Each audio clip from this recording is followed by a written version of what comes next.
അപ്പോൾ നമ്മൾ ഇന്ന് റിവ്യൂ ചെയ്യാൻ പോകുന്നത് 2025 ഗ്രാൻഡ് വിറ്റാരയുടെ ഫേസ് ലിഫ്റ്റഡ് ഹൈബ്രിഡ് വേരിയൻ്റ് ആണ്. അപ്പോൾ 2025 ഈ ഒരു മോഡൽ വന്നപ്പോൾ കുറച്ച് ചേഞ്ചസ് വന്നിട്ടുണ്ട്. ആ ചേഞ്ചസിനെ പറ്റി പറയുന്നതിന് മുന്നേ റിവ്യൂസിന്റെ അതിപ്രസരമായ റിവ്യൂസ് വെൽക്കം ടു ചാനൽ.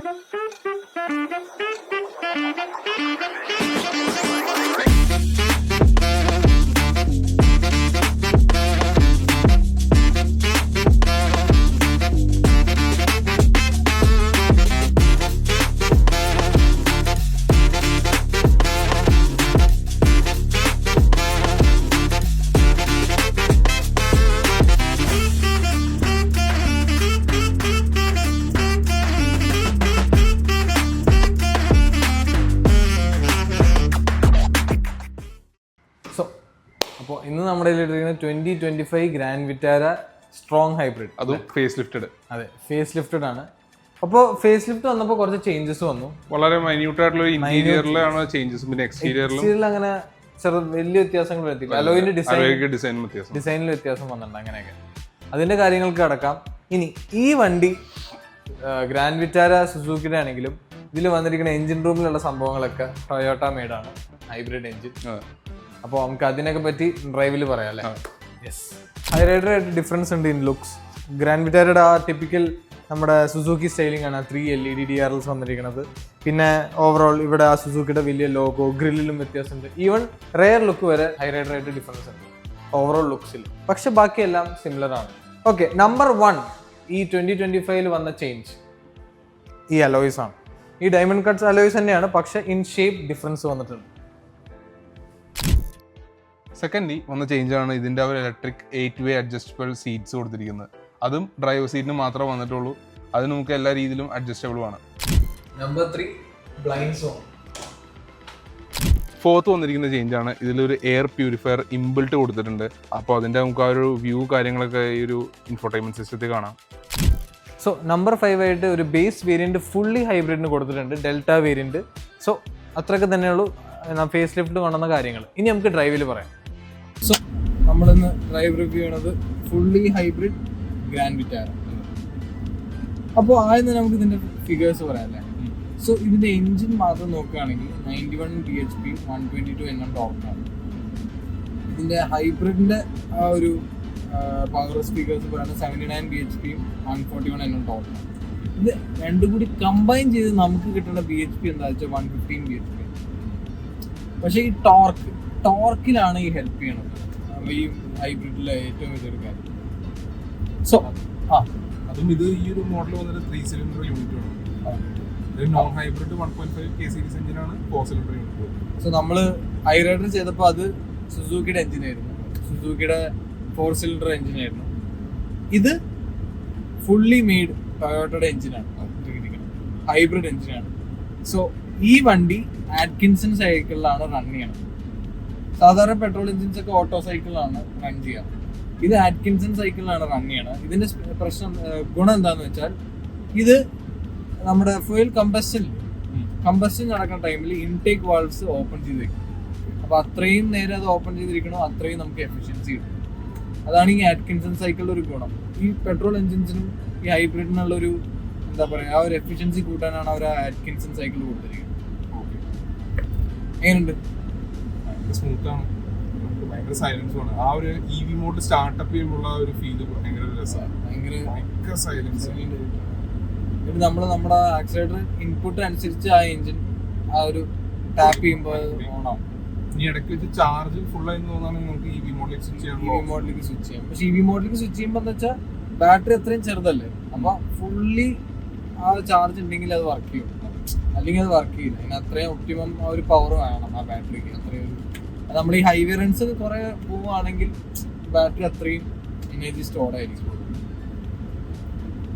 അപ്പോൾ ഈ വണ്ടിയിൽ എനിക്ക് തോന്നിയൊരു ഡ്രോബാക്ക് എന്താണെന്ന് വെച്ചാൽ സ്റ്റാർട്ട് ചെയ്യുമ്പോൾ ഈ റേഡിയേറ്ററിൻ്റെ ശബ്ദം അത് കുറച്ചുണ്ട്. മറ്റേ ആ ബാറ്ററി കൂളിങ്ങിൻ്റെ ആ ഒരു ഇതിൻ്റെ സൗണ്ട് ആയിരിക്കാം. പിന്നെ നമുക്ക് അടിയിൽ ആ വൈബ്രേഷൻ കുറച്ച് തോന്നുന്നുണ്ട്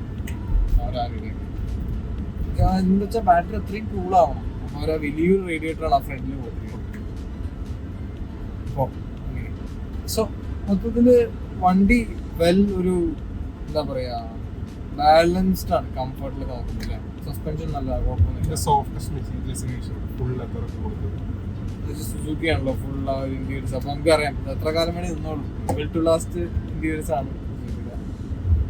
ഈ ഇൻസുലേഷൻ നല്ല ബെറ്റർ ആണ്. UV ഗ്ലാസ് ആയാലും അത്യാവശ്യം നല്ല രീതിക്ക് ഹീറ്റ് പ്രൊഡക്ഷൻ ഹെൽപ്പ് ചെയ്യുന്നു. അപ്പൊ ഇതിന് ഡ്രൈവ് മോഡ്സ് വന്നിട്ടുണ്ട്.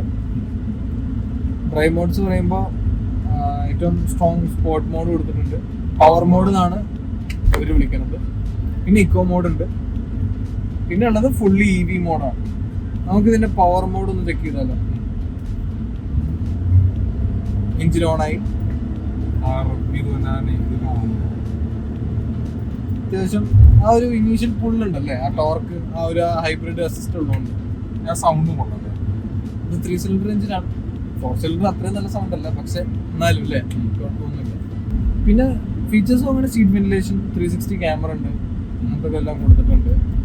ഫീച്ചർ റിച്ച് അല്ല അല്ലേ, നമുക്ക് കീയും ഇവരൊക്കെ ഹ്യുണ്ടായിട്ട് കമ്പയർ ചെയ്യുകയാണെങ്കിൽ ഫീച്ചർ റിച്ച് അല്ല, പക്ഷെ നമുക്ക് വേണ്ട കുഴപ്പമില്ലാത്ത ഫീച്ചേഴ്സ് കൊടുത്തിട്ടുണ്ട്. സീറ്റ് വെന്റിലേഷൻ പിന്നെ നമ്മുടെ മിക്കപ്പോൾ വണ്ടികൾ കൊടുക്കണം, എന്താ വെച്ചാൽ ഇവിടുത്തെ ഹീറ്റിന് നമുക്ക് എന്തെങ്കിലും വേണം. പിന്നെ പവർ അത്യാവശ്യം നല്ലതാണല്ലേ. പിന്നെ അഡിക്വേറ്റ് എമൗണ്ട് ഓഫ് പവർ നമ്മുടെ ഒരു ഡേ ടു ഡേ ഡെയിലി ലൈഫിലുള്ള നീഡ്സ് ഒക്കെ റിക്വയർമെന്റ്സ് എല്ലാം ചെയ്യുന്ന രീതിയിലെല്ലാം കൊടുത്തിട്ടുണ്ട്. നമുക്കൊരു ലോ എൻഡ് മിഡ് എൻഡിന് വരെ ആ ഒരു ഹെൽപ്പ് ചെയ്യുള്ളൂ. ഈ CVT ആണ്. ടോപ്പ് എൻഡിലേക്ക് നല്ല ലാക്കിങ് ആയിരിക്കും. ടോപ്പ് എൻഡിൽ വരുമ്പോൾ നമ്മുടെ ആ K-Series എഞ്ചിൻ തന്നെ വേണം നമ്മുടെ CVT. അതിലും എനിക്ക് ഇഷ്ടപ്പെട്ടൊരു കാര്യം എന്ന് വെച്ചാൽ അതിന് ഓട്ടോമാറ്റിക് 6 സ്പീഡ് ടോർക്ക് ഉണ്ട്. ഇത് ഈ CVT ആണ്, ഇലക്ട്രോണിക് കണ്ടിന്യൂസ് വേരിയബിൾ ട്രാൻസ്മിഷൻ എന്നാണ് പറയുന്നത്. സംഭവം CVTയുടെ സെയിം വർക്കിംഗ് ആണ്, എന്ന് വെച്ചാൽ ഗിയേഴ്സ് ഇല്ല. പിന്നെ ബ്രേക്സ് നോക്കുകയാണെങ്കിൽ നോർമൽ ഗ്രാൻഡ് വിറ്റാരേക്കാളും നല്ല ബ്രേക്കിംഗ് ആണ് ഇതിന്.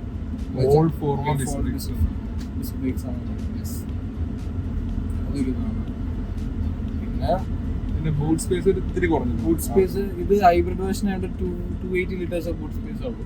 മറ്റേ നോർമൽ എന്താ പറയാ, നോർമൽ എഞ്ചിൻ നോക്കുകയാണെങ്കിൽ നല്ല കുറവാണല്ലേ ബൂട്ട് സ്പേസ്. എന്താ വെച്ചാൽ ബാറ്ററി അവിടെ വരുന്നതുകൊണ്ട് അവിടെ കുറച്ച് സ്പേസ് ഉണ്ട്. പക്ഷെ ഹെൽപ്പ് ചെയ്യാൻ പോണ കാര്യം മൈലേജ്. ക്ലെയിംഡ് മൈലേജ് പറയണത് വെച്ചാൽ 27.89 മൈലേജ് പറയുന്നത് കിലോമീറ്റർ പെർ ലിറ്റർ. പക്ഷെ നമ്മുടെ ഒരു ഡെയിലി ടു ഡെയിലി യൂസ് നോക്കുകയാണെങ്കിൽ ഒരു 20 അല്ലേ, 20 കിട്ടും. ഹൈവേസിൽ ഒരു 23-24 വരെ സ്ട്രെച്ച് ചെയ്യണവരുണ്ട്. പക്ഷെ അത് ഈക്കോ മോഡും EV മോഡും അങ്ങനെ സ്വിച്ച് ചെയ്ത് അത്രയും ലൈറ്റ് റോഡിൽ ഓടിച്ചാലേ കിട്ടുള്ളൂ. സിറ്റിയിലും നിങ്ങളിപ്പോൾ ഒരുപാട് ത്രോട്ടൊന്നും ചെയ്യാതെ ഒരു നോർമൽ രീതിയിൽ ഓടിക്കുന്നവരാണ് 22 ഒക്കെ ഈസിലി അച്ചീവ് ചെയ്യാൻ പറ്റും. പിന്നെ നിങ്ങളിപ്പോ ഹൈബ്രിഡ് അല്ലാത്ത നോർമൽ എഞ്ചിൻ എടുത്താലും അതിനും മൈലേജ് ഉണ്ട്. അതാണ് ആ സുസുക്കിയുടെ ഗുണം. സുസുക്കിയുടെ നോർമൽ എഞ്ചിൻ ആണെങ്കിലും അല്ലെ 20 കിട്ടുന്നവരുണ്ട് ഹൈവേസ്. പക്ഷെ ഓൾ വീൽ ഡ്രൈവ് നോക്കാൻ പറ്റില്ല. ഓൾ വീൽ ഡ്രൈവ് മൈലേജ് ഉണ്ടാവില്ല. ഇതിന്റെ ഓൾ വീൽ ഡ്രൈവ് വേർഷൻ നമ്മൾ കണ്ടിട്ടുണ്ട്, ഈ ഓഫ് റോഡൊക്കെ യൂസ് ചെയ്യാനല്ലേ, അതിലും കേപ്പബിൾ ആണ് ഗ്രാൻഡ് വിറ്റാര. പിന്നെ ഇതിന്റെ എനർജി ഫ്ലോ ഒക്കെ ഇവിടെ കാണിക്കും.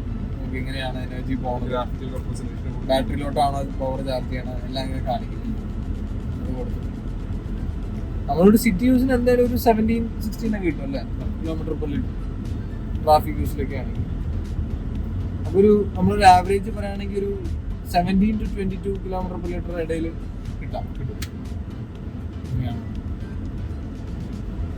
പിന്നെ നമുക്ക് മെയിൻ ഇതിലോട്ട് ഒരു അഡീഷണൽ ആയിട്ട് വന്നിരിക്കുന്ന ആ ബേസ് വേരിയന്റ് ആണ് അല്ലേ. ഇപ്പൊ ബേസ് വേരിയന്റിനും അവർ ആ ഒരു ഇത് കൊടുക്കുന്നുണ്ട്, ഹൈബ്രിഡ് വേർഷൻ. അത് ഡെൽറ്റ വേരിയന്റ് ആണല്ലേ, ഡെൽറ്റ വേരിയന്റ് ആണ് കൊടുക്കുന്നത്. ഇപ്പോഴത്തെ കറന്റ് ഒരു ഓൺ റോഡ് പ്രൈസിംഗ് നമുക്ക് എന്തായാലും ഡിസ്പ്ലേ ചെയ്യിക്കാം. അപ്പോൾ അതിന്റെ എടുത്തു പറയേണ്ട ഒരു കേസാണ് ഇതിന്റെ ഇപ്പോൾ ഒരു കൺസ്യൂമർ ബെനിഫിറ്റ്സ് ആയാലും എക്സ്ചേഞ്ച് ബോണസ് ആയാലും എല്ലാം കൂടി വരുമ്പോൾ ഇപ്പൊ ഞങ്ങൾ ഡിസ്പ്ലേ ചെയ്യുന്ന ഈ പ്രൈസിനും താഴേക്കാണ് ഇതിന്റെ വില വരുള്ളൂ.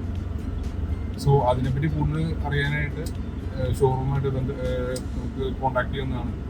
അപ്പോൾ അതിന്റെ ഡീറ്റെയിൽസ് നമുക്ക് ഡിസ്ക്രിപ്ഷനിൽ കിട്ടും. അപ്പോൾ നമുക്ക് ഇതൊരു മെയിൻ ഒരു ക്വസ്റ്റ്യൻ വരാൻ പോണ, ഇത് ആർക്കാ വേണ്ടത്?